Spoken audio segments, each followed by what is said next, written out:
Sebelumnya, Perdana Menteri Malaysia Anwar Ibrahim mengungkapkan dirinya batal bertemu dengan Presiden Prabowo Subianto. Hal ini lantaran Prabowo disebutnya dalam keadaan demam. Terkait hari itu, Sekretaris Kabinet Mayor Teddy mengungkap kondisi kepala negara. Mayor Teddy mengatakan bahwa kondisi Presiden Prabowo Subianto dalam keadaan baik-baik saja. Mayor Teddy kepada Kompas.com pada Senin 23 Desember 2024 malam membantah kabar yang menyebut RI1 sakit demam hingga batal mampir ke Malaysia. Teddy menjelaskan Prabowo harus kembali segera ke Jakarta karena ada keperluan penting. Adapun Prabowo harusnya mampir ke Malaysia setelah menghadiri KTT D8 di Kairo, Mesir. Lebih lanjut, Teddy mengungkap kegiatan Prabowo seusai bertolak dari Mesir. Prabowo begitu tiba di tanah air, kata Teddy langsung menggelar rapat terbatas dengan sejumlah jenderal pada Senin 23 Desember. Rapat terbatas digelar di ruang tunggu Naratama, Pangkalan TNI Angkatan Udara Halim Perdana Kusuma.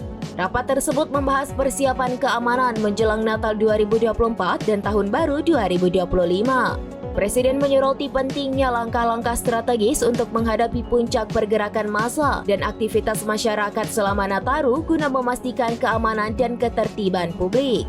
Tampak pejabat yang ikut rapat antara lain Panglima TNI Agus Subianto, Kapolri Jenderal Listio Sigit Prabowo, Kepala Badan Intelijen Negara Muhammad Herindra. Hadir juga Menko Bidang Politik dan Keamanan Budi Gunawan, Menhan Syafri Samsudin, Mensesnek Prasetyo Hadi, dan Seskap Mayor Teddy.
Download Tribun X sekarang, menghadirkan lokal menjadi Indonesia.